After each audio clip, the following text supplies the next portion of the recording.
Welcome to Everything Pro Wrestling.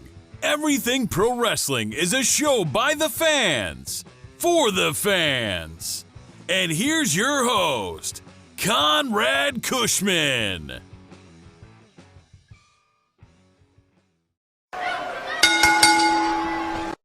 What's going on? It's CVV, Chris Van Vliet, and right now you're listening to Conrad Cushman and Everything Pro Wrestling.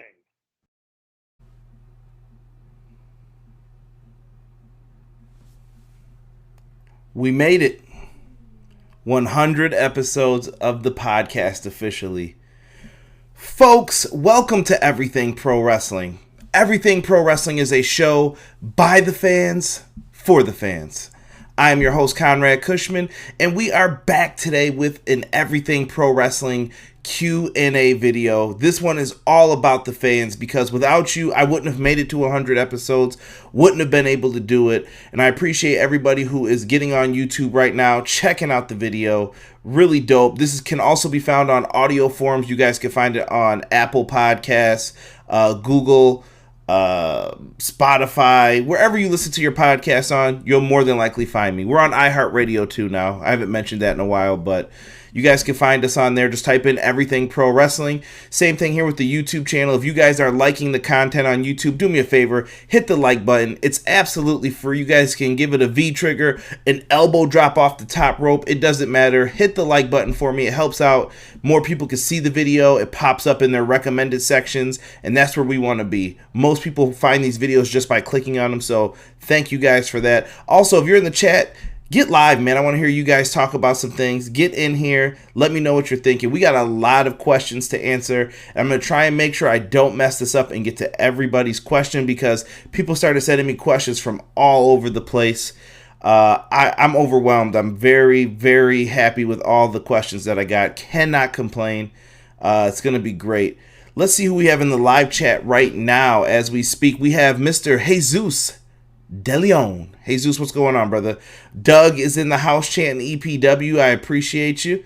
Kyron Chase, thank you, Kyron. I appreciate you saying congratulations on 100. Kyron, one of my good friends. We love talking sports and everything else. Darius Gaming, what is going on? Or I'm sorry, Darius Ski Gaming. Hopefully I said that right. Darius Skia Gaming. Appreciate you for coming in here, brother. Thank you so much. Sick is in the house as well from XGW. Sick, what's going on, brother? Good to have you in here. Connor in the house, what's going on? Donnie, it's been a minute, bro. Hopefully we see you for AEW tomorrow. Donnie is in the house. My man Steve is in here as well. Sports Talk Network showing some love. Thank you. Eric Brennan's in the house. Mr. Floodwater is in here. The likes are popping up. We're almost at that double digits. So, boys, do me a favor and hit it. Thank you, Mr. Floodwater, for well done. I have to tell the truth real quick, guys. What is going on, Malik? Thank you, Malik. Narcolepsy Boy 94. Great YouTube channel as well. Thank you, guys. I appreciate it. I have to tell the truth, though. I actually have more than 100 episodes logged. This is the official 100th episode, though, with everything that happened with Brainbuster Radio. Some of those episodes I do not count. I don't count any of the recent AEW uploads. I haven't been counting all of those. But after this point going forward on the podcast, those will count towards the numbers. I'm just putting them all in here. On YouTube, I think we have over 300 videos. So I know that we've only got 1K subscribers, but I don't care. I put blood, sweat, and tears into this for you guys, and that's how it's got to be, man. And this is yours just as much as mine. Derek, what's going on, man? I see you in the house, man. Darius said, nice videos, bro. Love them, not going to lie. Thank you, bro. It means a lot to me. I don't know what to say. Thank you. Thank you so much for that. He should be syndicated. Thanks, Eric. You guys are cracking me up. Let's not waste any more time, though. We're already about 3 minutes and 40-something seconds into the video. We said our thank yous, but let me get one last section of thank yous in. I have to give some big shout-outs to people who are the reason why I'm able to do this. First, I shouted out everybody, the Facebook group, Everything Pro Wrestling Facebook group. We have some tremendous people in there. You guys are all awesome. If you're part of the Facebook group, I'm talking about you. Thank you guys so much. You are so appreciated. XGW family, they gave me a lot of encouragement to do these podcasts, things like this. They gave me a platform when I first started, when few people were watching. They gave me a platform to test things out, try them out, and I appreciate everybody who encourages me, man. Sick, Cactus, Ice, Hawk, Bugs, who designed the original graphic that you guys see on here, Y2K, everybody from XGW. You guys are appreciated, man. So thank you to all the real ones in XGW. B-Boy Skyline in the house. What's going on, Jordan? Prince Rockstar, what is up, bro? What is up? Yes, I got to thank the Kush woman as well, Doug. The wifey. I was going to save all the other people for the end, but yes, you got to thank the wife. She's with the intern right now. It's just a blessing, man. My life has changed so much since when I first started this with no kids, and now I have a child, and I'm still trying to make moves. Shout out to all of the people on Twitter. If you're part of the Brainbuster Radio crew, Headlock Talk, Queen, JPQ, Josh, Kevin, shoot, I'm trying to think who. Mags, how could I forget Mags? Paul, Foul, Ringsiders, Kurt. You guys are all the best, man. So thank you guys so much. I got to keep it real, man. But enough of this. And I know I owe some shout outs to Smart to Death, Warren Hayes. If I forgot you, RJ. There's so many people that I would love to thank. If you're on wrestling Twitter, I interact with you. Get Your Podcast. The Elite Podcast, the All Elite Podcast, All Elite Pod. You guys are all the best. Thank you so much for retweeting me, helping me out. If I see someone else's name and I come across it, I will thank you guys as part of this. But let's get into the questions, man. We're 6 minutes in. I said this was going to be quick. I lied. Too bad. That's what happens. First, my first question is an emailed one. Now, I had to answer this question because it comes from someone who has been a guest on past shows on the audio podcast versions of my roundtables for New Japan and AEW, Mr. Zachary Shiloh. He has his own podcast. He does tremendous things, and we're talking about working together real soon again. So let me get into this one. He said, congrats on 100 episodes, EPW. Cool to be a great part of history. With that said, I'll leave a question for you here tonight. What are you hoping to accomplish with EPW in the future? The main thing I want Everything Pro Wrestling to do is grow. I want it to be part of the wrestling community. Pro wrestling is my favorite thing probably in the entire world. Anybody in the chat who knows me, you can ask any of them. Pro wrestling, I've been a pro wrestling fan since before I had memories. One of my first memories, I always tell this story, is I brought Demolition to school. Yeah, I know it looked like I brought Gimps to school, but I thought wrestling was so cool back then that was like the first thing I brought to show and tell. My favorite action figure in school, we had a little Junkyard Dog action figure. Always played with that. In my kindergarten picture, I have a wrestling buddy in it because you could bring your favorite toy in there. I'm rocking a Buffalo Bills when we were the AFC champions in those 4 Super Bowls we lost. Hold the jokes.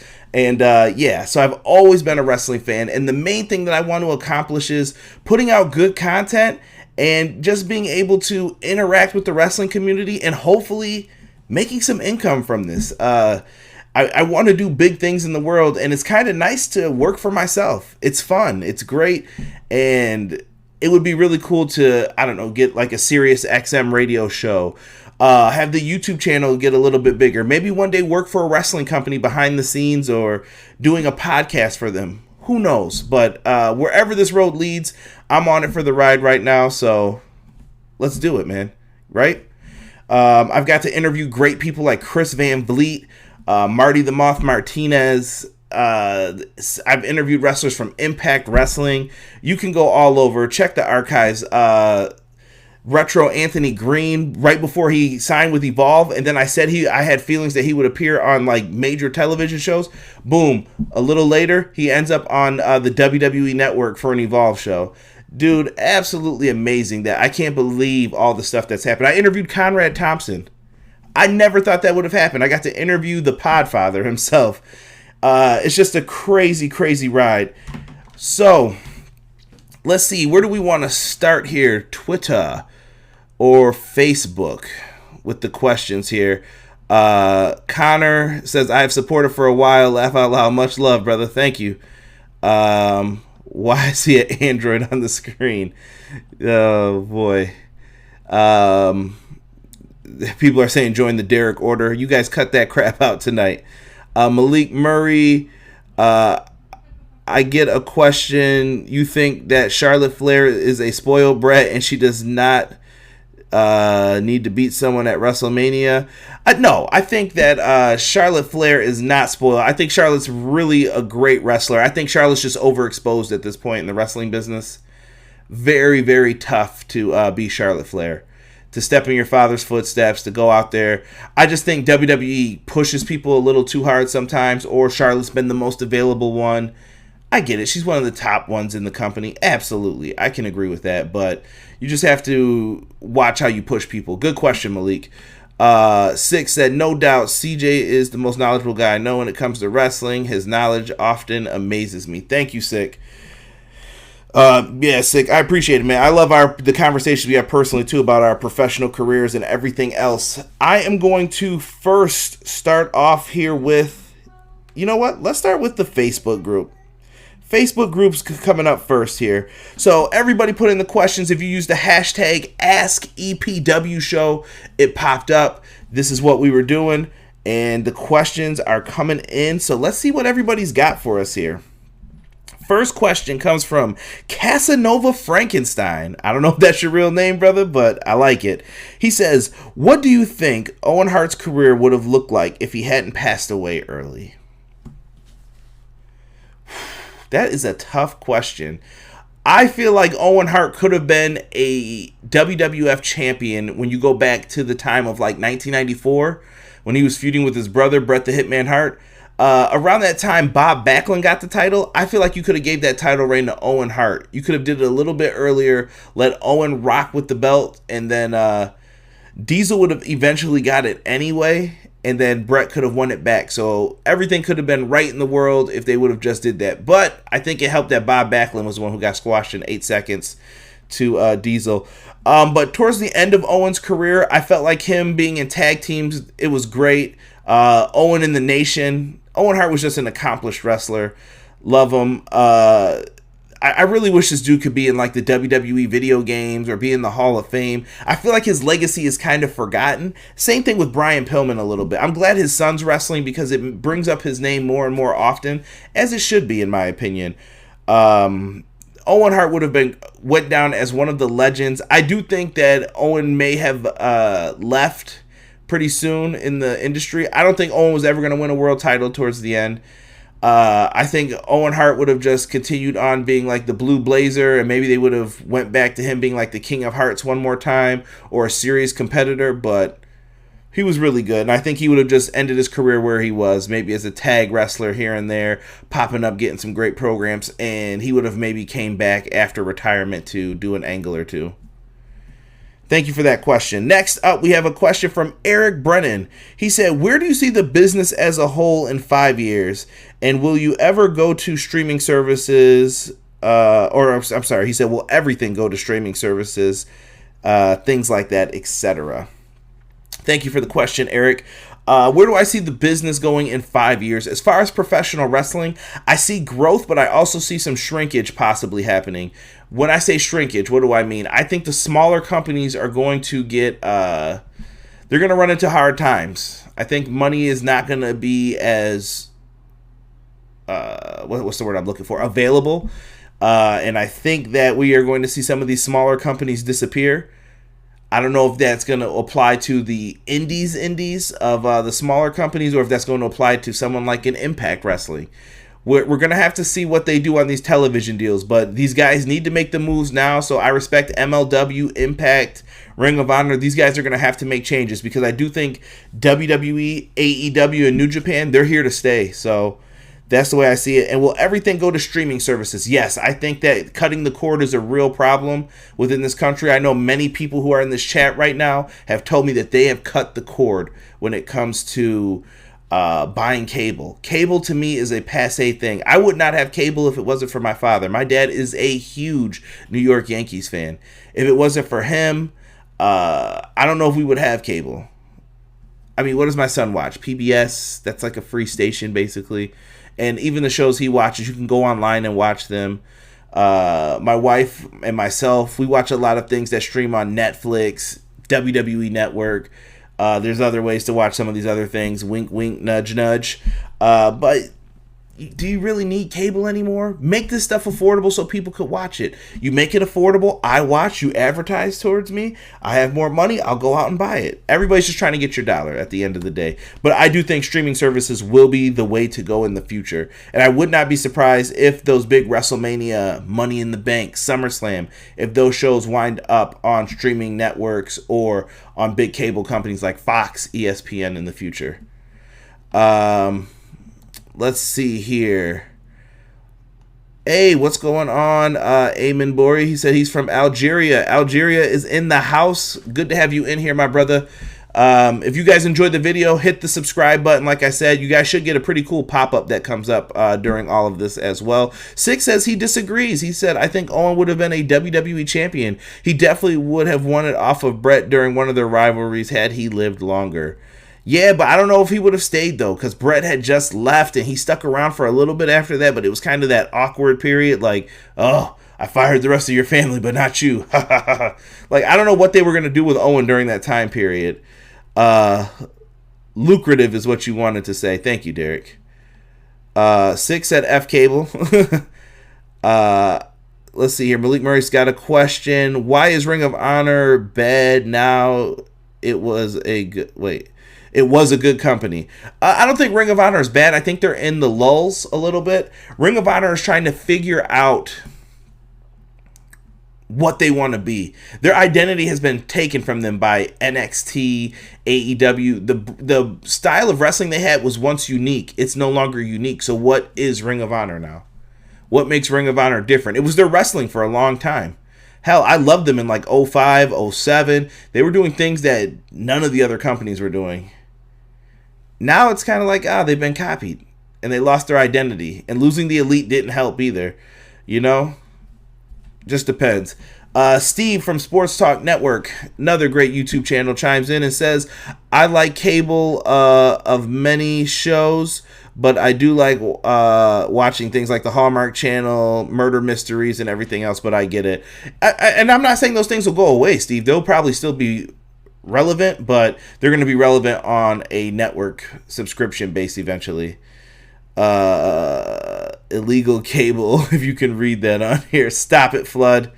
That was the wink, wink, nudge, nudge, sir. Let's see. Six said Vince would have made Owen a bigger star in the company to spite Brett. You know how he do. I think Shawn had too much power. They were rolling with Austin, The Rock. I felt like the avalanche was already rolling on Owen Sick, in my opinion.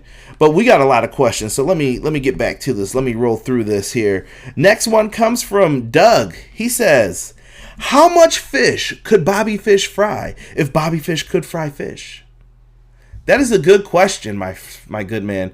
Doug, I feel that Bobby Fish would be able to fry as many fish as he could. So we're going to say 5.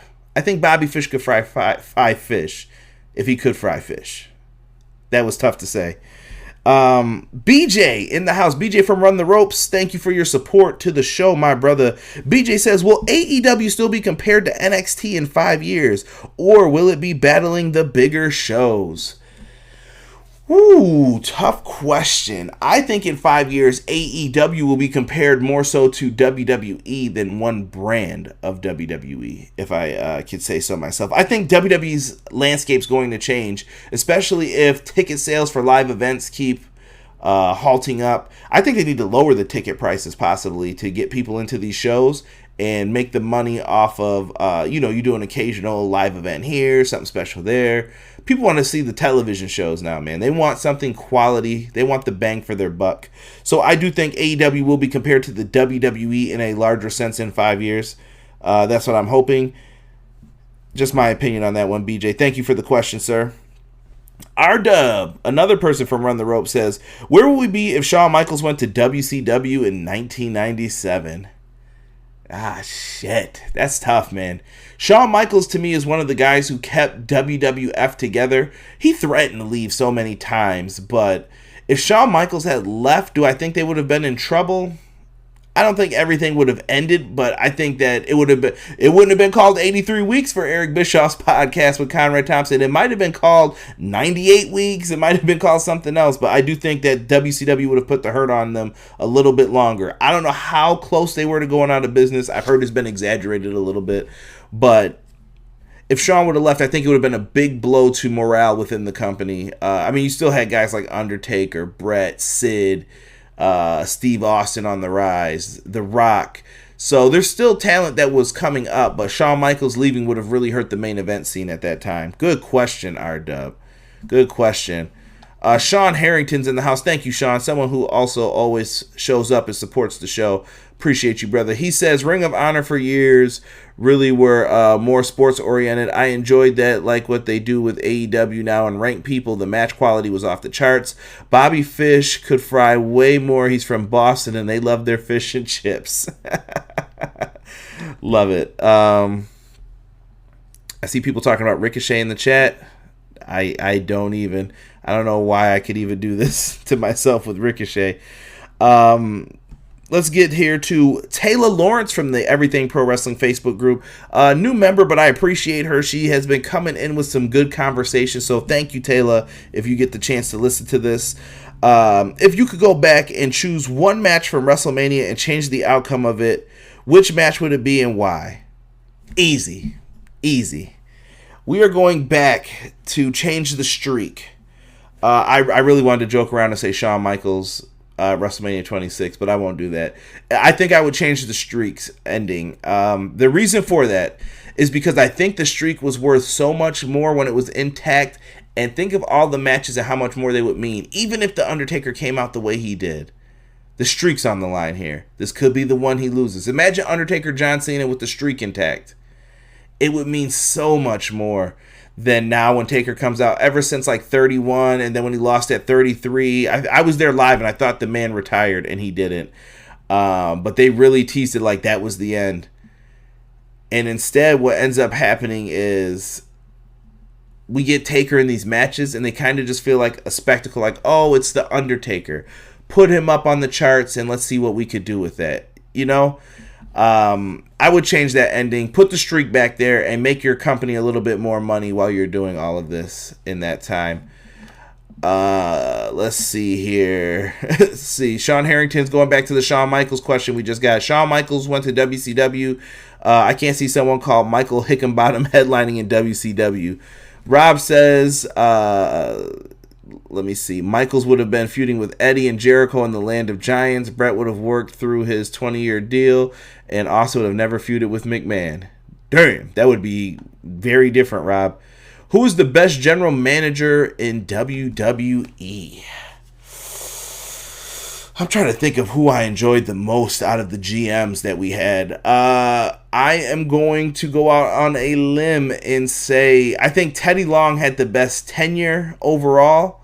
But favorite general manager is probably going to be Eric Bischoff. He pulled a lot of shit back in the day on Monday Night Raw. Pulled off like the roulette wheel. He did a lot of different things. He was a shocker. I love Stephanie on SmackDown too. That was definitely some fun times back then. But Bischoff will probably be my choice here. You changed the streak ending over Booker T versus Triple H. Yes, Kyron. Just for money purposes though. Trust me. And I saw one of your questions. We're going to get to Triple H in a little bit here. No lie, WrestleMania hasn't been the same since Undertaker lost. Yes. No, I get you guys with the Booker T Triple H. That's probably number 2, honestly, on my list of matches I would change. Worst decisions in company history? Absolutely. But I think that we would have... I want to make more money from this. I think Taker's streak really hurt the relevance of WrestleMania. It hurt the quality of the matches, and I feel like you lost a big match that you had every year that didn't have to have a title on the line with it. Taco, what's up, bro? Thank you for coming in here, bro. Appreciate you. Love your streaming as well, brother. Thank you for coming in here. Let us go to my man Obi-Wan asked the question. I won't put his government name out here, but he said, what will the future of video game wrestling be in the next 5 years? Original Biggie, I think sooner than 5 years, we're going to have competition from several different wrestling game companies. We've got Fire Pro World right now. We've got the WWE 2K series. Some other rumored games. We know AEW is working on something. Something is cooking up in the kitchen right now as far as AEW goes. I can't wait to see what they do. Will it be a No Mercy AKI style engine? I hope so. When we see the wrestling video game portion, but there's more than just that's going on. Virtual Basement is also coming out with a wrestling video game. I've been seeing several people talk to this company. They followed me on Twitter. I want to reach out to them. If they need any help, suggestions, anything like that, I would be more than happy to talk to them. Hell, I would even love to have them on the podcast to talk about their video game one night. I'm interested to see what they're doing. They're signing a bunch of indie talents. I know Jonathan Gresham and a bunch of other people have been signed to work on this video game. I think Lance Archer was another one. I'm trying to think. There were some names from like NWA. They're all over the place. If you go to Virtual Basement, I believe is their Twitter handle. And they're working on a video game, indie style. I saw some of the models in a recent video by Viking Size Gamer. Shout out to him as well. Looks good. Looks really good, and I'm interested to see what they can do here. R-Dub comes back with another question. He said, who is the greatest Intercontinental Champion? Tough. The greatest Intercontinental Champion, I feel personally, Shawn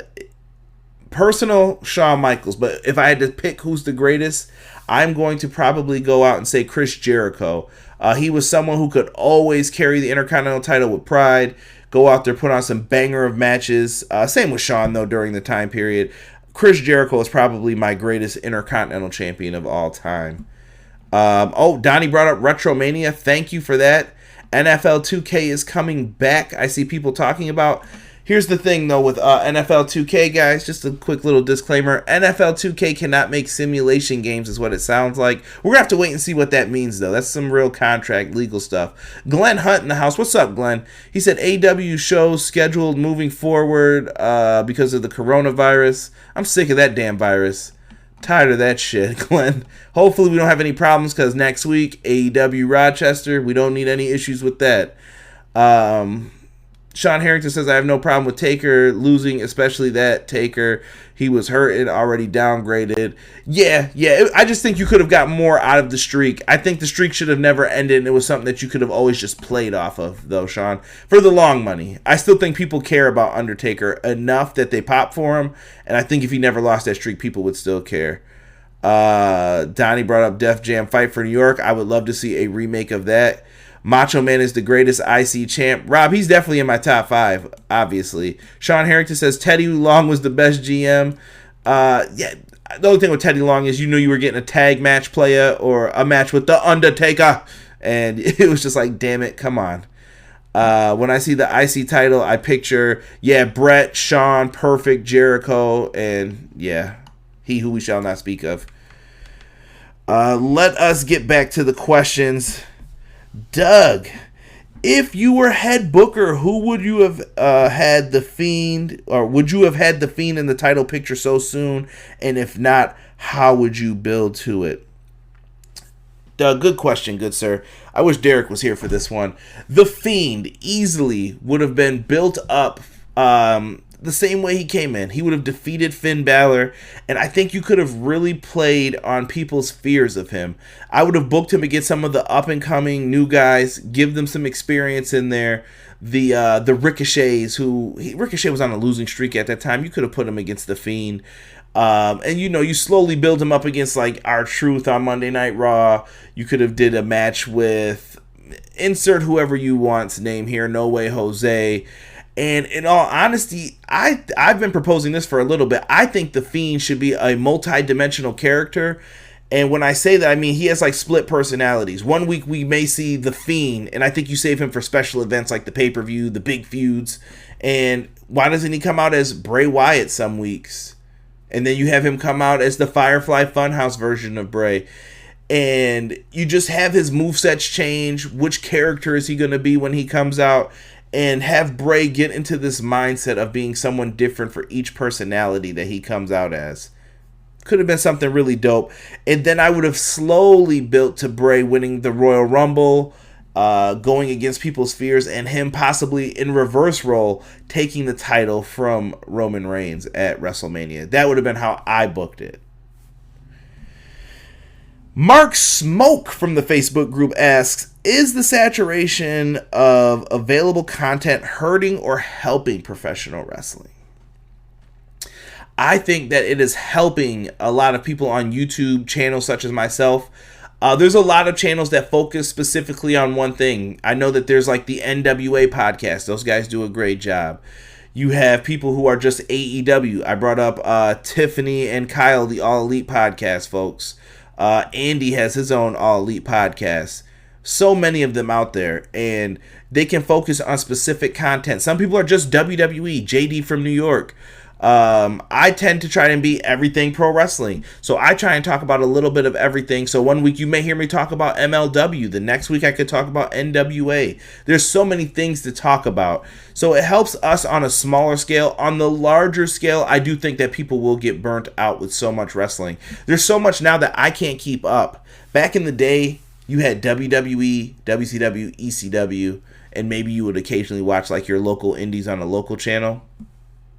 It's too much of it now, man. You can't keep up with all of it. You have to pick and choose where your time goes at this point. So large scale, I think it hurts it a little bit, but people are making money right now, so can't complain. But on the smaller scale, I think it really helps out a lot of the content creators such as myself, people in the chat. Really good stuff.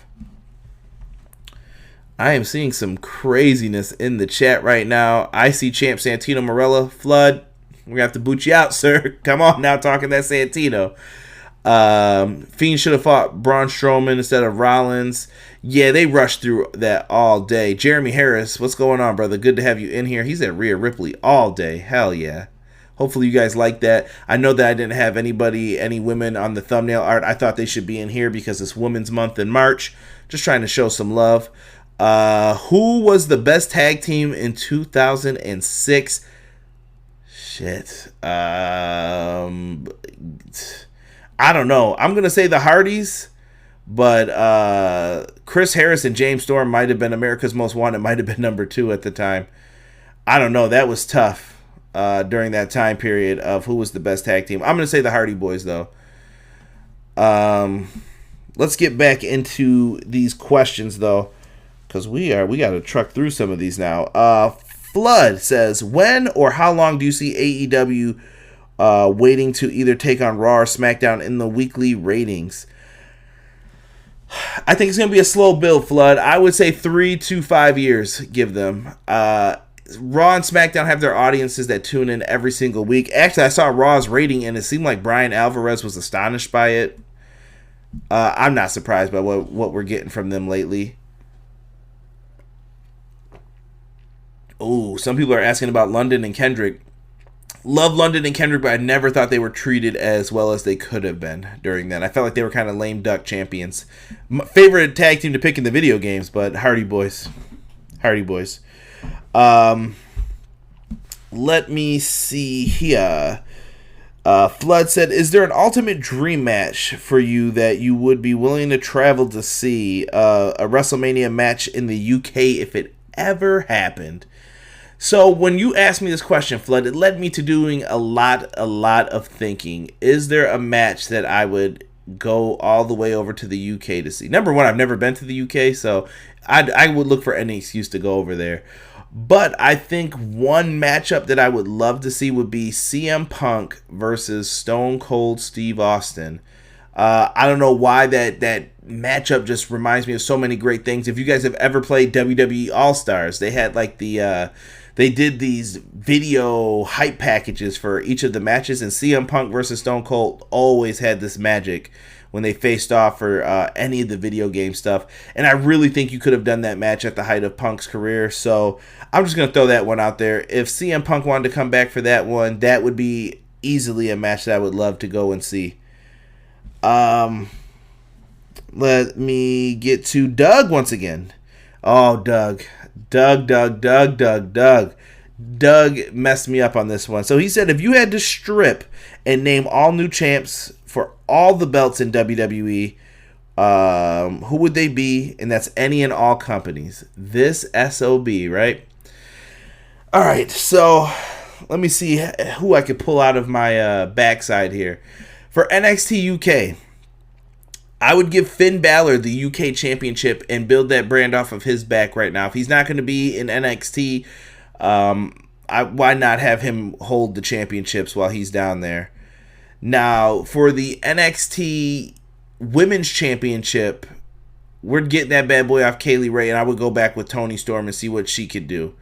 I don't know what the issues have been with Toni Storm, but she would be my pick. For the NXT UK Tag Team Champions, Mustache Mountain, baby. Got to go with them. I've been waiting to see them get a run with those nice, beautiful tag team titles. So those would be my choices for that. Let's go to the NXT brand next. We have the NXT Championship. Adam Cole would no longer be the champion, and right now I am rocking with the Velveteen Dream would be the NXT champ. North American champion, Roderick Strong, recently lost it to Keith Lee. Instead of Keith Lee, since I have to change out the person, I'm going to go with the rookie upstart Austin Theory for right now. We go to the next match, which would have, or not match, excuse me, championship, the tag team titles. Now, we know that the Undisputed Era have been trying to get them back right now, but they're kind of in the lulls, and can we do it again? Nobody wants to see that, by the way. I love those guys, but they're done with the tag scene down there. They don't need those belts at this point. The tag titles, who would I put them on? You know what?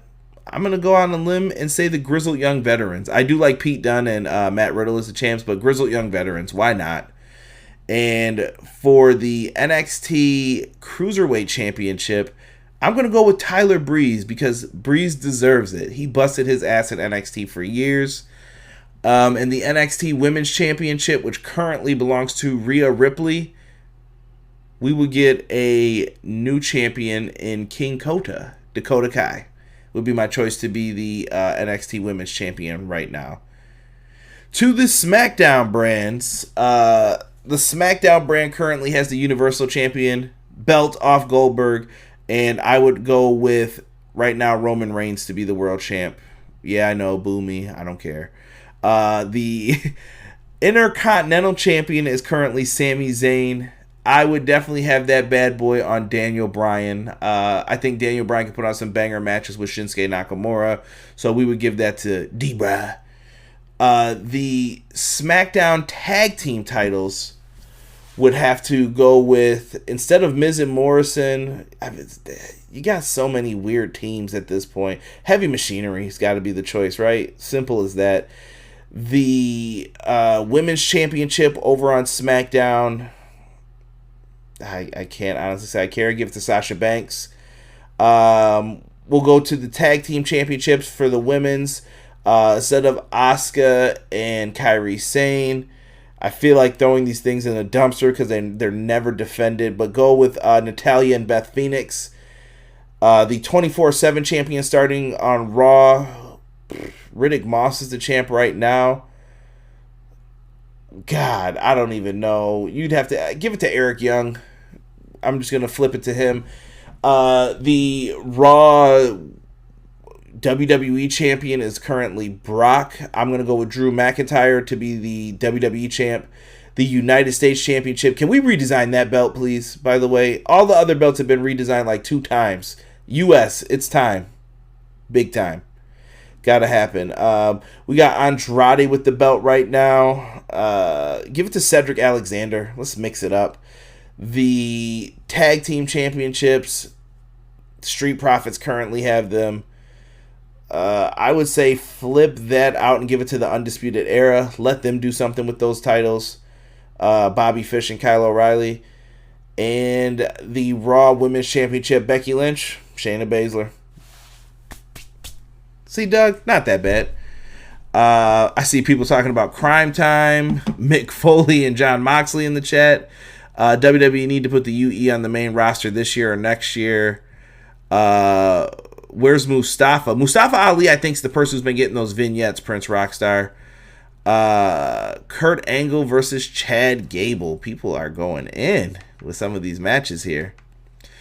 Rhea Ripley looking like a snack in that graphic. Oh, dear Lord. Dear Lord. Jesus De Leon comes in with, since AEW is going to have a new show soon, would you add another title? Absolutely. I want to see a singles title. I've been going back and forth on this 6-man titles thing. I've been seeing more and more 6-man trios teams and everything else. I don't want to see a trios belt. I think that having a nice secondary title, some type of intercontinental television, United States title, that kind of area is needed for AEW. Taylor Lawrence even suggested in the group, Double or Nothing's Casino Battle Royal could be for the new title. Not a bad idea. What match am I most looking forward to at WrestleMania? Currently for me, I'm looking forward to Brock Lesnar and Drew McIntyre the most, in my opinion. I'm very interested to see how they do this. I know Brock lost last year kind of in decisive fashion to Rollins. What are they going to do with Drew? Because Drew's been built up like a monster right now, and I'm just like, ooh, he's getting a lot of momentum. Does that mean he's going to lose? So I'm going back and forth on it, but that's the match that has my interest. Taylor Lawrence back once again says, how would you fix the glaring problems with the AEW women's divisions? What would it take to fix it, and who would you sign if you could? Let's start with the first part of this question. Break this down a little bit. Break it down. Sorry, need to grow up. The problems with the women's division. I think the problem with the women's division is that a lot of the great women's wrestlers are signed by NXT and Impact Wrestling, number one. I think it's the same issue that we see with Ring of Honor. Now, does AEW have people that are going to be good? I think so. I think they need to get their time in there, and I would definitely maybe promote the booking for the women. If Big Swole's going to be working with Nyla Rose, for example, why not send them to some independent shows and have them wrestle on these shows in tag matches, 4-ways, whatever, to get used to each other, to get used to the styles of everything that they're going to do, and, just have them go out there and practice. I mean, you can come up with some finishes that'll make it work so that people aren't like, what is this? You could do some different things. So that's what I would suggest for the women's division. To fix it, it's going to take time. Time and patience is a big thing right now with the AEW women's division. It's not great. I promise you guys that. It's going to take time to fix this. This isn't going to be like a quick 2 to 3 month fix. This is going to take 6 months to a year. Let's give it some time and see what the women's division can do eventually. And who would I sign if I could to this women's division? Sasha Banks, easily. You need someone who's going to be a locker room leader, someone who's got that hunger. You need someone who is going to take no shit, who's been in big match situations and delivered, and I think Sasha Banks would be the perfect person to have in that situation. My next pick for that would be Stardom's Arisa. She's another good one who I think you could try to build the division around. I know that those language gaps are in there, but you have to find ways to go around it. If you're going to promote yourself on Joshi Wrestling, and us as smart wrestling fans, it's 2020, people. Not everybody's going to speak English perfectly. I hate when I see some fans say that stuff, and I kind of cringe a little bit because, we love the Lucha Bros. The English thing doesn't matter. So I think it's how you build them, how they're presented. And I think that Sasha Banks or Arisa would be the perfect fit for that, for who I would sign. Rob, what is going on? What's Chef Rob going to be cooking up for Mania weekend? That's a good question, Rob. Rob, I'm feeling the Philly cheesesteak sliders. Look at me, I'm all fat, I'm all smiling and happy. Those Philly cheesesteak sliders are damn good, and I think we go with the cheesy pastelitos. They were really good last time in the air fryer. Can't complain about it. Shout out to Butter. Hopefully Butter gets to watch this. But yeah, that's exactly what I think we would have to go with for this one.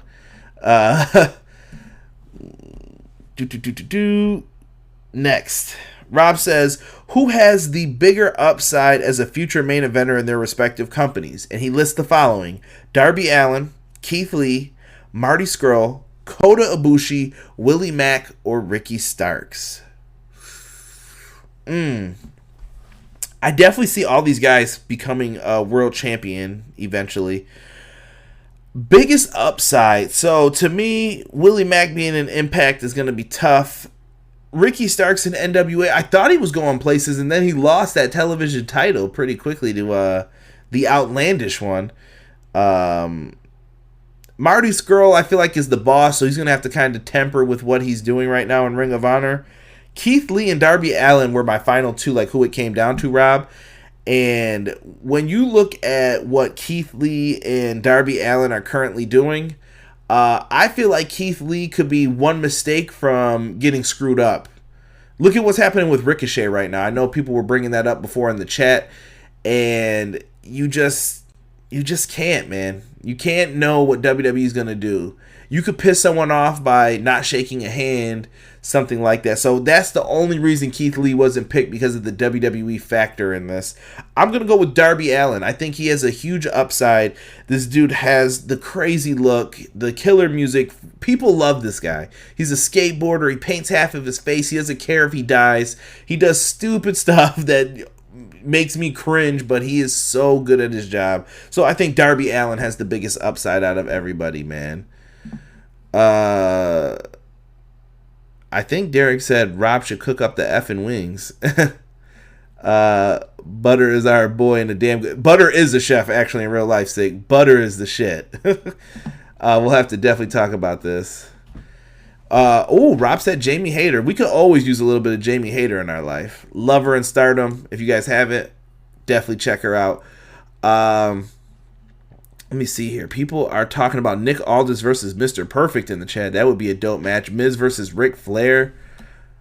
Maybe when Miz was at his peak here. I'm going to take a sip from the big giant cup of water here.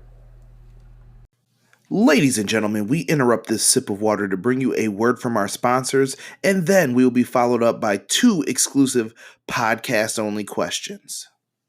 Are you looking for the newest and hottest in the world of pro wrestling? Then check out the amazing action on Powerslam.tv, the biggest indie pro wrestling channel in the world. Get over 6,000 hours of the best events from over 150 of your favorite promotions from 20 different countries around the globe. Brands like Progress Wrestling, Evolve Wrestling, Combat Zone, Defy, PCW Ultra, PWX, Over the Top, Shine, and hundreds of others with fresh content added every day for only $5.99 per month. Get your free trial today at Powerslam.tv. Everything Pro Wrestling, it's your boys from the Everything College Basketball Podcast and Facebook group. I'm Josh Burton, letting you all know that if you like the college game, that there's only one spot to come find all you need to know. Yep, Josh, Peyton, and myself, Tyler. We are the 3 voices of ECB podcast and Facebook group. Peyton, tell them where they can find us and listen to us at. Well, Tyler, you can find us on Anchor, Spotify, iTunes, Google Podcasts, and all other podcast hosting sites. Also, go join our Facebook group, facebook.com/groups like Everything College Basketball. So if you want everything you need to know about the collegiate game or have a passion for it, there's only one spot that you need to check out on a weekly basis or a daily basis with the Facebook group. That's Everything College Basketball. Now let's get back to Conrad informing you on everything pro wrestling and the workings around it. Brother. What's going on, everybody? I have 2 exclusive podcast questions for you guys from the hashtag AskEPW. Number 1 comes from someone who I appreciate greatly, Mr. Casey Briggs. What's going on, Casey? He asked the question, how were the best friends not disqualified from Orange Cassidy taking out the Butcher? Casey has been badgering me on all my streams with this, and he gets me to read it every time. So I figured, why not read it once more? Casey, the referee did not see what was happening. This is a simple one to answer, but I will end this by saying that I do appreciate everything that you've done. And some of my best episodes in the very beginning had you on them. So I am very, very thankful for you, brother. So thank you so much. Next, we have a question coming in from my man, JPQ, a.k.a. on Twitter as Big Paws on the Pup here. And he asked the question about Ring of Honor. Does Ring of Honor's Pure Championship make it to 2022? And do you think it will hold the same meaning that it did in its first run? Good question, JPQ. I think that the Ring of Honor Pure title coming in needs to have some new established, updated rules. I don't know how you can illustrate this. I think this match, if they're going to go back to the old system, you're going to have to show how the rope breaks work. Eventually showing like, hey, this person is no longer eligible for rope breaks, different things like that. I felt like it was hard to keep up with for a casual viewer, first time watching, trying to explain to them what the Pure Championship is. It's different, but all of the rules and everything else need to be explained so that people can understand what the Pure Championship is. And does it make it until 2022? I say yes. They just have to possibly modify rules, change it a little bit. You're going to have maybe have someone who represents in a role of a commissioner, GM, whatever you want to call it in Ring of Honor, to possibly modify the rules if something's not working. But it's something to keep an eye on. I think the Pure Championship will be back to stay for a little bit here. If any title ends up going out, I could see it being the 6-man tag titles. I don't really think it's necessary in Ring of Honor at this point. But that's just me saying it. JPQ, though, I appreciate you, brother. Thank you so much for always having me on your shows. I look forward to having you on Everything Pro Wrestling. We're going to have a good old time with this, man. I appreciate you and all of the Brainbuster Radio crew. Thank you guys for these 2 exclusive podcast questions. Got to keep the voice going. And I want to give a big shout out to our sponsors here before we get into the next segment. Big shout out to my good friends at powerslam.tv. You guys can use the code EPW show, get 1 free month of pro wrestling on me. If you guys are bored one day at home and you want to check out some independent pro wrestling, powerslam.tv is where you guys want to be. Also, it's March. College basketball's happening, lots of crazy things. So I have to give a big shout out to Everything College Basketball. They are currently talking college basketball all the time. They have a tremendous Facebook group. I'm a part of it. I am a UNC Tar Heels fan. I like many college teams, but Tar Heels are my number one. And you guys can definitely hold it down checking out Everything College Basketball. It's March Madness. They're going to have some brackets coming up soon. Check out the group. They have some amazing things that they're doing in there. And they have a podcast every single week. So make sure you check out Everything College Basketball. Thomas Polster in the house. What is going on, Thomas? Thomas is asking a question. We're going to answer it. Why? Because we're for the people here. He says, what do you think would happen to WWF if Vince had been found guilty in the 1992 steroid trial scandal? Rob knows what I'm going to say. Well, you know. I think Jerry Jarrett would have took over for him, like the plans were in place. Jeff Jarrett's father was going to take over and run the WWF. Only God knows how that would have turned out. I think it would have been very interesting. That would be one of those times where it's like, let's rewind the clock and see what would have happened. Because Jerry Jarrett's style of booking is completely different from Vince McMahon's. So, very interesting to see what could have happened there. Okay. Derek said, not the wings, bro. Uh-oh. Doug put, quote, water. No, this is water tonight, I promise you guys. This is straight water. People are throwing out their favorite matches. Difference is Keith Lee can speak on the mic and can do a lot of what guys like Ricochet and them could do. So it comes off legitimate when compared to against the size against Brock, Drew, Roman Reigns, etc. Yeah, Sean, I love Keith Lee. I think Keith Lee has the bigger side, but when he asks who could succeed, I feel like something could happen to you in such a large company like WWE right now. I thought Ricochet was going to be guaranteed to get a great spot. How this dude is losing right now on Monday Night Raw baffles me. So I think that might be influencing my choice a little bit here, but I got to keep it real, man. That's bullshit.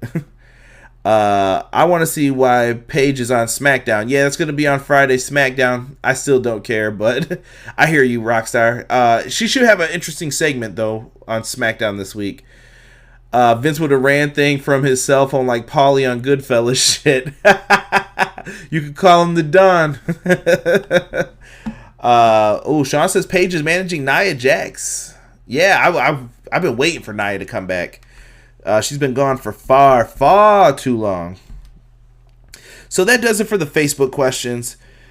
Gotta show some love, man. Like I said to everybody, if you're in the PWF group on Twitter, any of those groups, I appreciate you. If you ever entered any of my contests, Fight TV, any of that stuff, man. Thank you guys so much. People have helped me with graphics. Shout out to Sal Rex, Rob, Pro Wrestling Artistry. And I have to show love to people who've shown up on the show. Aaron, Gerald, Cactus in the past. Everybody who's been on the show. Thank you for appearing on this. Like, dude, we wouldn't have got to 100 episodes on the podcast if it wasn't for you guys. So, big thank you. Tiff sent me a congrats on 100. Thank you. Malik, I just looked in the DMs and Malik sending me questions on here, so now I got to answer these. Kyron, tell Malik I answered his damn questions on here. Look for the hashtag AskEPW Malik. 3 questions for your show. Who are your top 3 favorite superstars of all time? The Heartbreak Kid, Shawn Michaels is number 1. Number 2, CM Punk. And number 3, Matt Hardy are my top 3 favorites of all time. Honest opinion on the WrestleMania card so far, it's okay. I'm not hyped for Mania. I haven't seen a card that's been like bolstering since, I'm trying to think of the last great card that we had. I want to say 30. Honestly, I'm just kind of like, it's there. It's going. I just hope that it turns out good. You know, it's kind of like making a pie or a cake right now, and people are running through the house, and you're like, I hope this doesn't fall, but at the same time, if it does, wouldn't be surprised. Let me see here. And then he said, do you feel like the fans are hard on wrestling in this era as far as product, character, storylines, and matches? Wrestling has obviously changed so much throughout the years, but I feel like when we were growing up, 90s, early 2000s, we weren't hypocritical of wrestling as much. Thoughts? I think that is a false statement, Malik. Many people were critical of pro wrestling. You just didn't see it as often. They were on forums, internet boards. These people were always around. You just didn't have to interact with them. And now that there's the internet, everything else, you're getting so many different opinions that it's tough to say. I think wrestling fans are fickle. I'll admit it. Look at how quickly people love Becky Lynch and now they hate Becky Lynch. They're sick of Becky Lynch. Same thing with Rollins. Same thing with many of them. And there's reasons sometimes for it, yes. But at the same token, people don't have a guy anymore and they just stick with him. They're always thinking of what's next. They're too busy trying to book things instead of seeing, well, why are they doing this? Okay, that makes sense. And some of the stuff that they do doesn't make sense. So I'm not mad at the fans for rebelling at some points, but at other points I'm like, well, hold on, guys. Give it a second before you're ready to crap all over this. So it really just depends on what they're doing. I'm trying to think if I forgot anybody else to give a shout out to, man, because there are so many good people. The Broadcast, showing them some love. The Smack Raw podcast, the Slop Drop, the Closed Fist, another local Buffalo podcast. Yes, SCW Bottom Line Wrestling Cast. The Daily Smark, thank you. They feature a lot of my stuff. If you guys haven't downloaded his app on the iPhone, Daily Smark brings you a lot of good things. Collar and Elbow, another great podcast. The Beard, my man Chris, Black Baymax on Twitter, one of the best like graphic designers if you guys need backgrounds and stuff.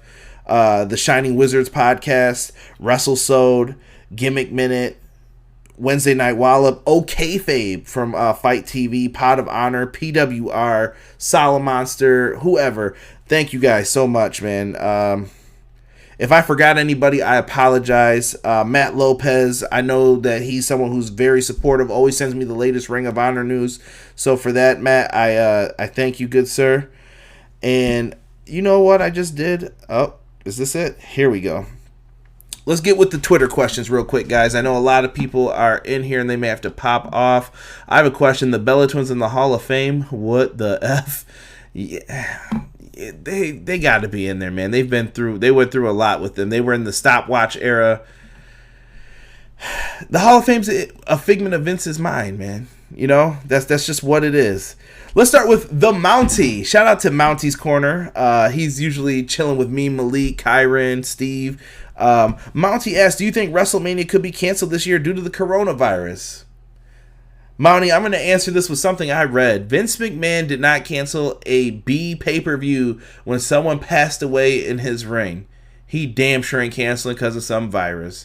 They had the terrorist freaking warnings, and he didn't cancel the show either. I think Vince is going on with the show. I don't see them canceling it because of the coronavirus. Solution, my man BJ, he says, after losing to Goldberg at Super Showdown, can The Fiend get his invincible aura back? He could, but it's going to have to take very careful booking, which I don't trust. And I think that you have to make him seem invincible afterwards. Maybe make it so that The Fiend doesn't care about titles. You have to make him a character. So, could he get it back? Yes. Do I think he will? No. Matt from Illustrious MG40 on Twitter asks, has Vince truly given up on Braun Strowman?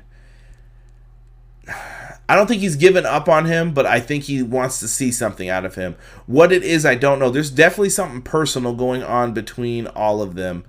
I don't know what he wants from him, but dude, what are you going to do about that? Like, Braun Strowman has to deliver whatever Vince wants, and Vince is not seeing something line up. I've heard rumors of things just have went wrong backstage for him, or he's done something silly when he's about to get a push. I don't know. I think that he hasn't given up, but Braun has to show him something for a long time, like a long period. Justin Leeper, if you guys have not checked out his YouTube content, he is one of the video game designers on SmackDown vs. Raw Road to WrestleMania from 2009 till 2011. He's got a great series right now on YouTube. He's playing through everything, so make sure you check him out. He asks, what current WWE superstars deserve the freedom to craft their own promos without the creative team writing their scripts? When it came to that, I thought of several people who could probably do their own promos, and I think it's people who come from the outside. Daniel Bryan is someone on the roster who I think could easily do that. Drew McIntyre is another one who I don't want to see him have any scripts ever. As far as Adam Cole, I don't think he needs any scripts. I think he can cut promos on his own just fine. The Velveteen Dream, he doesn't need anybody writing his stuff for him. Keith Lee, anybody who came from the independents, I think is fine. I think nobody should be doing that, honestly, as far as it when it comes to it. See how good the people are. Let them do it. Promo is a craft in pro wrestling, so those are the people who I would pick, just to name a few, Justin. Thank you for the question, good sir. Turning Heel Podcast asks, what do you think Aleister Black plays into this feud with Styles and Taker? I've said it before, and I will say it once again, my friend. When it comes down to this Undertaker-AJ Styles feud, I really feel like you have to have AJ and the OC on one side, Aleister Black and Undertaker on the other side. Have this match happen. Whatever is the finish, it doesn't matter. And I think this leads to a big match at Survivor Series with Aleister Black versus The Undertaker, in what I would want it to be a retirement match for Undertaker. And you could have Aleister Black win. Undertaker would have been wrestling at Survivor Series for 30 years at that point. He debuted in 1990. Think about that. That's a long time. Where else would you want to go out rather than at Survivor Series? To me, it seems like a layup to do that. Let us get into what people ask. XGW at XGW Fed on Twitter asks, what do you want from the AEW video game, and when can we expect some news? Don't know about news, good sir, but what you can expect from the AEW, what do I want from the AEW video game? I think I want something that's easy to pick up and play, fun, and something that just doesn't feel like repetitive garbage every year. I really want a game that is going to be built out for several years. So I want something to where we start off with maybe who's on the roster now. We get several updates throughout the year, get some cool DLC, some new attire, stuff we can edit, and then we get one of like the craziest like DLC packs with moves, things that can be interchanged the face, like interfaces, the backgrounds, and everything else with it. I don't know, but I just want a game that's going to be, how do I want to say this, taken care of years after like its release. Like I want something that's going to be taken care of until the next release happens. I don't want to feel like, oh, your 3 months are up. You got your 3 DLCs, goodbye, and you're never going to hear from us again until we're ready to give you news on the next game. That's how I feel with the yearly titles at this point. Yeah, Kyra said the exact same thing I said, too, about Vince didn't cancel Survivor Series when there was a terrorist threat. It isn't being fickle that brought down Becky. It was her booking making her Wonder Woman, a.k.a. Super Cena. I'm okay with Becky being strong, though, because I don't think there's anybody in the division right now who deserved the title that was around for the entire year, Sean, when it comes to her. Rob says he gave up on Braun. You gave up on Dolph Ziggler, too, Rob. That's all fine, but still, F that. The WWE Hall of Fame is a joke. Don't even get me started with Tori Wilson. Coco beware, sick. Coco beware, bro. Who is a charisma vacuum? Prince Rockstar asks. Oh, my Lord. I'm trying to think of who. Right now, honestly, I feel like Riddick Moss. There is nothing there when he sees it. AEW needs to make a Filthy Animals group. Fun. Okay, I see a lot of people getting into some good questions here. Let you guys talk amongst yourselves as I get back to answering some of these questions. Let's see here. We're gonna stick with BJ for this next one. He asked, would you like to see other promotion follow Impact's lead in regards to women superstars and having women compete for world titles? I think that it works for some companies and it doesn't work for others. Like, would I want to see that in WWE? No. Because I think WWE has established that there is the WWE title, which is for the male competitors, and for the female competitors, there is the women's championship. I personally would like to see each company do their own thing. I thought it was cool that Impact did that, and do I have a problem with it? No, not at all. Lucha Underground did it. I loved it when Sexy Star became the Lucha Underground World Champion. I love when Jacqueline won the Cruiserweight title. No issues with any of those. I just think that it depends on your company and what you want to do with it. If I'm WWE, AEW, would I do it? No. Just because I don't think it's necessary. You don't need to copy these other guys. You do your own thing when it comes to wrestling. And I don't want people saying, oh no, we don't get enough women's matches in AEW and all that stuff. Pump the brakes, dog. All right, like, we're going to be different. We should have our own show. And, let each company do their own thing. What they give you is what they give you. They're obviously looking at numbers, data, and everything else. If that's what they want to produce, I'm here for it. I'm here to watch it. I'm not trying to book your stuff for you if I don't know the numbers and what's going on behind the scenes. So, good question there, BJ, for that one. Sick comes in and asks, what do you feel AEW needs more/less of in order to become a successful brand that can compete with the WWE for years to come? What AEW needs more of would be stars. They need more star power at all times. And I also think AEW could take advantage of the fact where WWE is lacking. The promos, keep harping on that. Take advantage of the idea of a steel cage match. I love that their cage match was, there is no escape. You're stuck in the cage. Winner is pinfall or submission. They're taking advantage of that. I do love the blood, and I do love that they're responding back to Vince. I know a lot of people say, you shouldn't take pot shots back at WWE. Don't be a punk either. Like, no, you're not going to say whatever you guys want. WWE likes to take little cheap shots without you noticing. F that. They don't have to say anything now, but good responses and doing their things. Like the Blood and Guts match is a direct response to what Vince is saying. What AEW needs to do less of, featuring women's matches that haven't been practiced, featuring people who haven't been working with each other a lot. You gotta get these women out there. If they're working with each other for next week, the previous week, have them on the independents wrestling with each other. Take control of their booking a little bit. Or tell the talent, hey, it would be beneficial if you guys came as a package deal to ESW in Buffalo, New York, or wherever they're going to be, Niagara Falls. It doesn't matter. Come as a package deal. You guys, Orange Cassidy, why don't you guys all work together, go out there for a show, and you guys work together on the show in a tag match. That's what I think they need to focus on. And I think AEW has to... they're getting better with the pacing of the shows. I like it.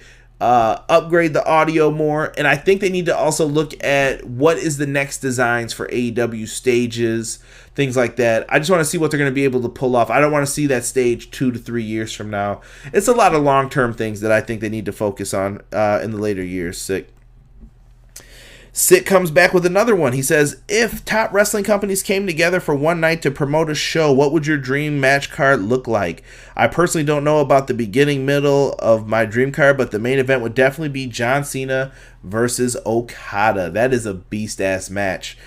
For me, I think that I would book something like, I'm going to see you on John Cena versus Okada. Honestly, I think I might even put it John Cena versus Tanahashi, and I would put Kenny Omega and Kota Ibushi in a match against each other, and then we could have Okada take on the likes of a Moxley. I want to see him mix it up with him. Tag match, I would love to see like a 4-corner tag with all the current champions. You could do so many different things with that. I like what you said, though. John Cena mixing up with like Okada, Tanahashi. That would be legendary. Good things there, Sick. If you want more, let me know if that wasn't enough. Oh, God. If you could fire 5 people from the WWE right now, doesn't matter who would they be? This SOB is trying to get me in trouble. If I'm getting rid of 5 guys from the WWE, shit. I don't know, man. You know what? I'm going to say just because I want to see them go somewhere else, the Revival, because it looks like they're leaving anyway. I'm going to count that as 1. We'll go Eric Young for 2, because he should just go somewhere else and do his own thing as well. 3, EC3. Why is this man not being used, damn it? Why? He should be such a big deal. Damn it. Tino Sabatelli in NXT. If you guys know who he is, he was the former Tampa Bay cornerback, I believe. If you're not using Tino, like, let him go, man. I don't know what the hell they're doing with him. And last but not least, for who I would get rid of from the WWE side of things is, that's tough. We're going to go Rusev because he deserves better too. I just pick people who all deserve better for the most part, in my opinion. See here. Sick. Killing it with the questions. Where do you see WWE in the next 20 years if the product stays the same as it is now, which is bland in many fans' opinion? I see WWE losing viewership and potentially forgetting how to create stars. But I do think that in 20 years, I think we'll be under different leadership by then. So, with different leadership, I think things could change greatly. It just depends on who the leadership is going to be. Don't know who that would be though at this point. Like I said, hopefully it'll be a Triple H out there doing his damnedest. Do you see WWE failing, or is it too big of a juggernaut company to fail at this point? It's too big at this point in time, Sick. I don't see them making any mistakes or errors. They're too good. Like at this point, they have too much money. They're in too good of a position to fail. They would really have to screw things up, take a bad deal, something like that. But I don't see that happening either with them. Let's see. Sick comes back. I think this is his last one here. He said, what do you think the best all-time finishing move in pro wrestling is? I think it is the super kick. Shawn Michaels' Sweet Chin Music, absolutely loved it because it could come from out of nowhere, whether it's him doing the stomp on the ground, hitting it, and then you get the crowd amped up for it. It could be from Shelton Benjamin springboarding off the top rope, eating a super kick. It could be from so many different things. That's why the super kick is such a great move. It could happen just like that.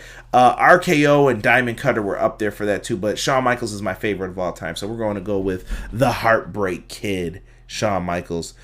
Kevin Dunn fired. I could see that happening in 20 years. Sean Harrington said John Cena versus Tanahashi would be better. I think that would be the match that I would want to see. They're just like the aces of the company, you know. They've been around for so long. Oh, Malik just said he'd love to see Bianca Belair versus Sasha Banks. That would be a really dope match, in my opinion, good sir. Cannot be mad at that. Connor is in the house. He wants to know, what do you think the main roster WWE... Oh, wait, excuse me. Do you think that the main roster in WWE should stop scripted promos and let the wrestlers who are on the mic make things up on the fly? Yes, I think it's sink or swim time for a lot of these wrestlers. They have to just see what they can do, man. Let people come up with stuff on the fly. If it's bad, it's bad. And if it's good, it's good. You'll learn slowly who to give the mic to and who not to. Give these guys time to get better, man. The only way you learn is if you go out there. Trial by fire, man. SCW Wrestling Channel Steve asks, what are your thoughts on Impact Wrestling in 2020? Are you enjoying the current direction of the company? Congrats on 100 episodes. Thank you, Steve. Impact Wrestling, they're in a weird position right now. I know they just signed with another company to try and get better like television deals and everything else, it seems like. But they're with a television company, Anthem. Impact's doing good things. To me, they're like 2 steps forward, 2 steps back. And I know what I said. They end up back in the same spot. They're wrestling in breweries right now. And I'm not saying that as an insult. Impact was once a prominent company, and they need to figure out how to get back to that prominence. Do I think they could? Yes. It's all going to come with building up your product, signing some good people, and letting them do their thing. It just depends on how they're going to be able to do that. And I think you need to lock some of these people into long-term deals. I saw they just signed Chris Bay. Great signing. Yeah. We'll have to see what they could do. And be flexible with some of the people who are willing to come in and work with your company. Let them work and see what they can do. Get Your Podcast asks, do you think WWE should start trending towards pushing lesser known talent rather than having legends get matches during WrestleMania season? I think they need to push talent to create superstars. You need to decide who's your main event, who are your mid-carders. And that doesn't mean to forget about the mid-carders too, because they could be your future stars one day. Put those younger guys in there and let them mix it up with each other. Let the Intercontinental and U.S. title be workhorse belts. Let the young guys go out there, do their flips and everything else. Let the main event picture be what it's going to be with Rollins, Reigns, The Fiend, whoever else you want to add in there. You have to know what you want to do. And right now I just feel like they're like, well, we know Brock's the guy. Dun, dun, dun, dun, dun, dun, dun. Like, what the hell? There's no planning involved in any of this. Yeah, I think they need to focus on building new stars, in my opinion. Just terrible. I see people talk about fire Kevin Dunn, Bruce Pritchard, and Johnny Ace, Michael Cole, and any other yes men. You got nice arms there, Vince. Ooh, Jeremy Harris said the RKO is the best finisher of all time.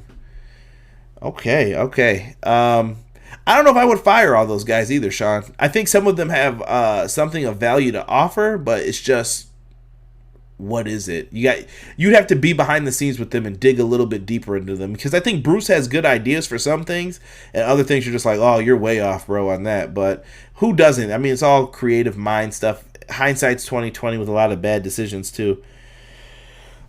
Steve, my man Steve asks, what are your thoughts on the idea that WWE may sell pay-per-view rights to networks that are shown, to have them shown there over just simply to be on their own network like now? The WWE network is in a good state. $10 is still a steal for what they offer you on the network, in my opinion. But them going to networks will be different. I think you do want to build your brand up to be like the Super Bowl, to where you want your commercials on WrestleMania. This may save us from those 7-hour manias, though. Please. So why don't you have WrestleMania be 4 hours? You get a bunch of different wrestling matches, and I think you could honestly make more money from it. So from a business aspect, yes, I like it. From a fan aspect, no, because you can't really offer fans the network for $10, all the pay-per-views, and now you're taking something away. Doesn't hold the same value, you know? So business move, yes. Fan move, no. Mags, my good friend Mags asks, where would you like to be by episode 200? Mags, I just want to be in a better place with good health, clear mind, and very thankful for all of you guys still. Hopefully with more people in the chat, more people subscribing to the channel, it would mean a great deal. So that's where I like to be by episode 200. Matt Lopez asks, do you think Ring of Honor will air live weekly TV before 2020 is over?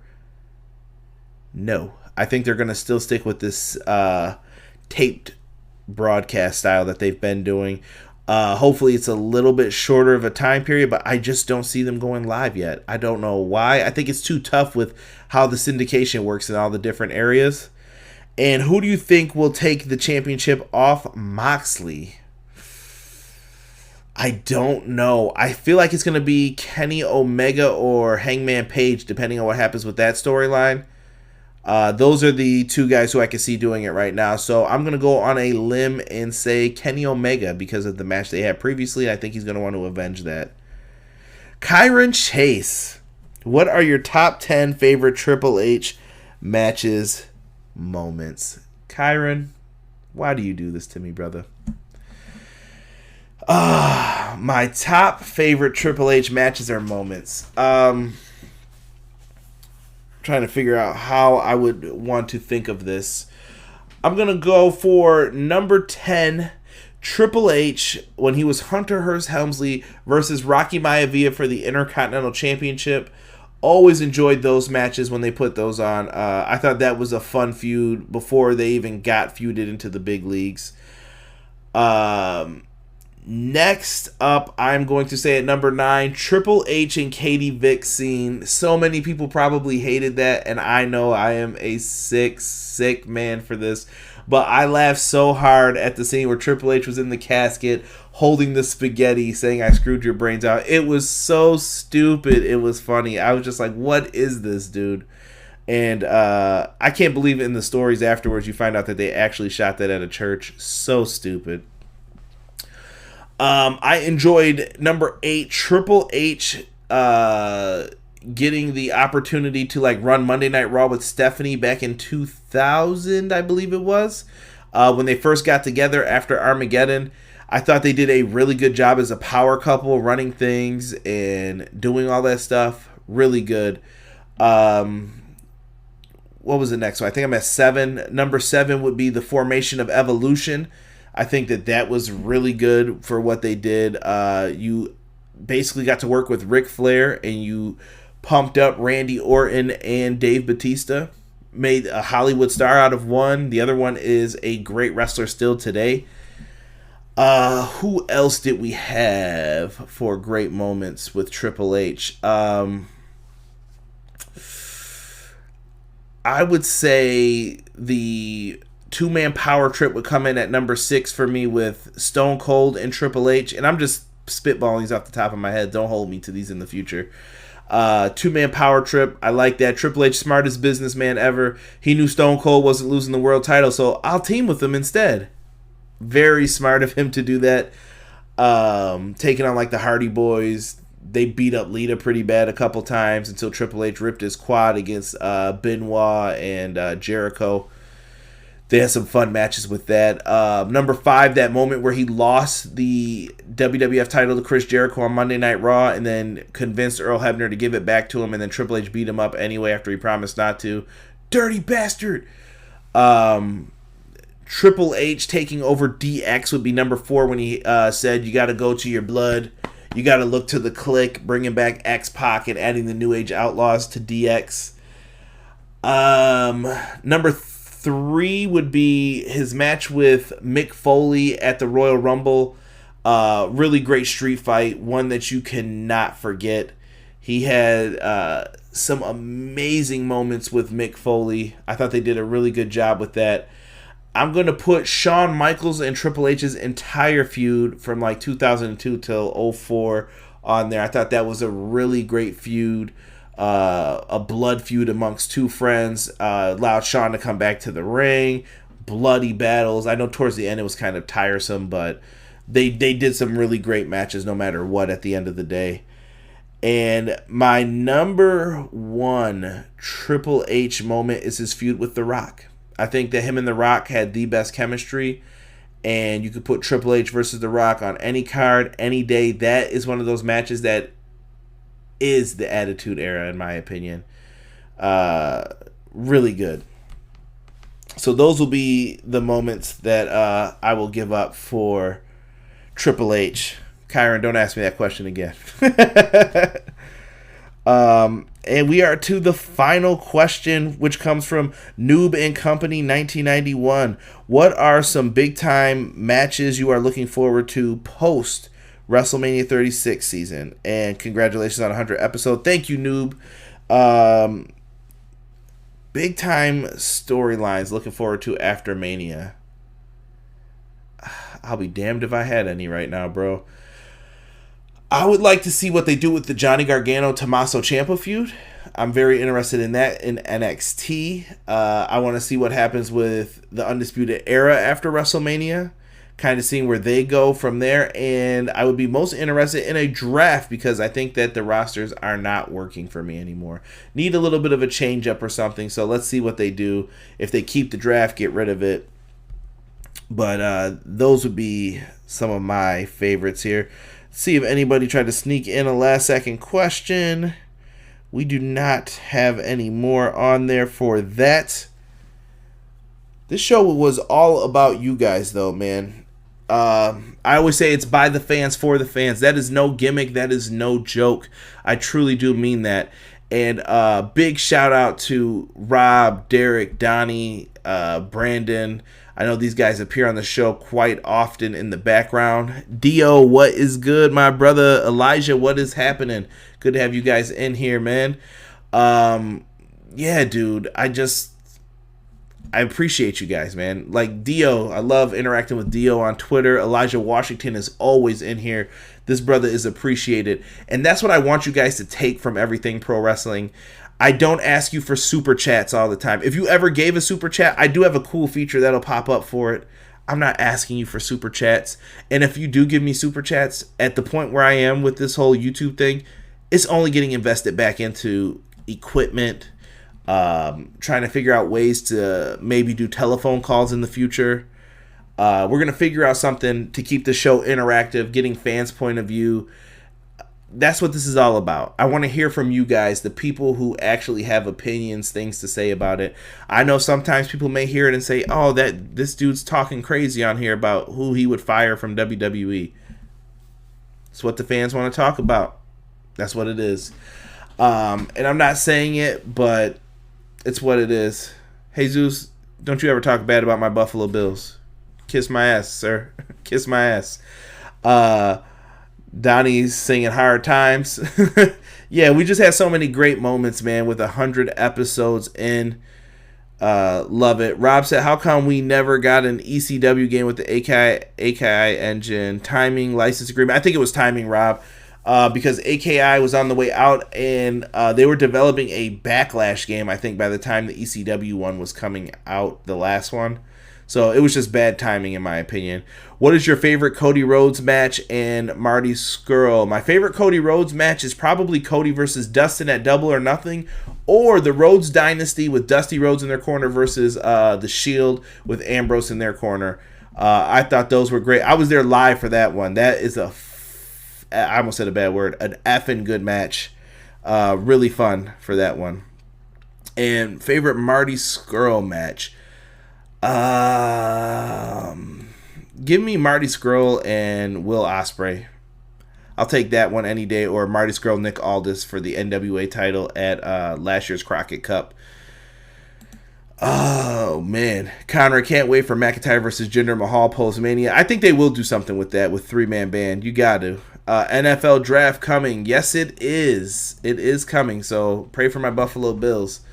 But guys, we've talked pro wrestling. We've went through it all. We answered your questions, man. So good, dude. So you guys are so good to me. And I appreciate you guys. And we're going to be back tomorrow night with AEW Dynamite. It will be the last Dynamite review before we go next week. So this week we'll have Dynamite, and then next week's show, you're going to get kind of different thoughts and perspectives. I don't know if it's just going to be me or the team here, but we're going to give our thoughts on the live perspective of being at a Dynamite show. So it'll be something different. This show is for you guys.